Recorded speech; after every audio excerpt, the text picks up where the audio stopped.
papakita ko po sa inyo ang dressed up model ng Elin model po dito po sa Bright Homes, Santa Maria, Bulacan. Ito lang po yan sa barangay Caipombo. So upon turnover, ito pong Elin ay wala pong tiles. Pero dito po sa papakita ko po sa inyo, bagong-bago po siya na kumbaga parang na dressed up. So dito kasi upon turnover, close po ito. Ayan, close po yan. Pero ang ginawa po niya, nung ni-renovate po, ay minakbak po yung area na yan and then in-extend niya po.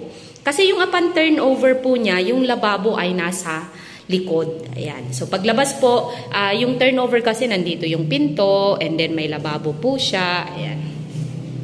So yan, ang ganda. Ayan. At least meron lang din po tayong idea kung sakaling makakapag-avail po tayo or nakapag-avail na po tayo sa Elin model and gusto po natin siyang pagandahin.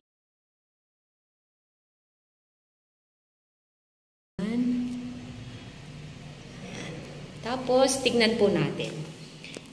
Si Elin po kasi ganito po talaga yung bakal po yung kanyang hagdan. Or later on, kung gusto po nating i-renovate, palitan po yung hagdan, nasa option naman po natin yan. And kung tayo po ay may mga anak na maliliit pa, suggested po talaga na harangan po natin. Yan, kailangan may harang po yan. Ayan. And then, ito, meron po siyang dalawang bedroom. So, ito po yung ating bedroom 1. So, ayan, pwede po dito ang ating mga anak. So, ayan.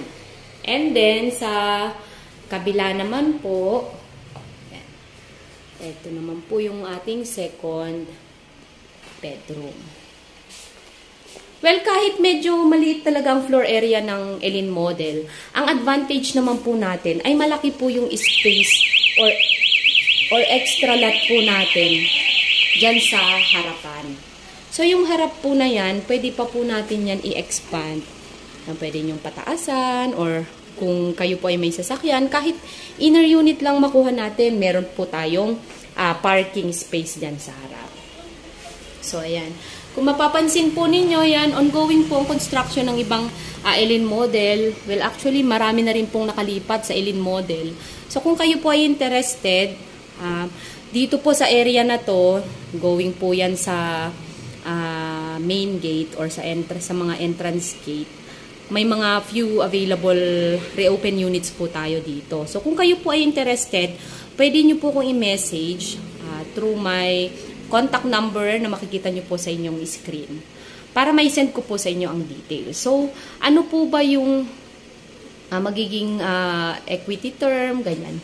Dito po sa Elin, pwede po tayo makapag-avail.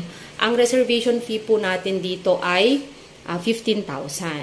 So, ang magiging equity natin, nagre-range po siya ng 74,000 to 184,000 through Pag-ibig. Pero, since mas mabilis po kasi ang turnover natin dito po sa Elin model, usually po 6 up to 8 months to pay lang po ang ating equity. So, i-divide lang po natin yung, halimbawa, 120,000 po yung napili po natin ang equity niya, divided by 8 months. So, mga around 15K po yung magiging monthly down payment natin. So, napakagandang makapag-invest ng Elin model dahil bukod sa mura po ito, meron pa po kayong parking space sa harapan. Ayan. So, syempre, meron din naman po tayong edge na pagandahin ang ating bahay later on kapag na-turnover na po ito. Ang kagandaan ay hindi naman na po tayo mabibigatan sa magiging monthly amortization dahil ito po ay nagre-range lang ng 7,000 to 8,000 plus monthly amortization kay Pag-ibig. So, ang maganda po dito po sa Bright Homes ay hindi na po natin kailangan mag-antay ng 3 up to 4 years turnover dahil kay Bright Homes, 10 to 12 months up to 14 months lang po makakalipat na tayo sa ating unit. So, yan lamang po. Kung kayo po ay interested, maaari nyo lang po akong i-message sa contact numbers na makikita nyo sa inyong screen. Muli ako po si Kimberly T. Miguel, isang public school teacher at isang registered real estate salesperson na naniniwalang kung may pangarap, may aksyon, siguradong may tagumpay. Thank you and God bless.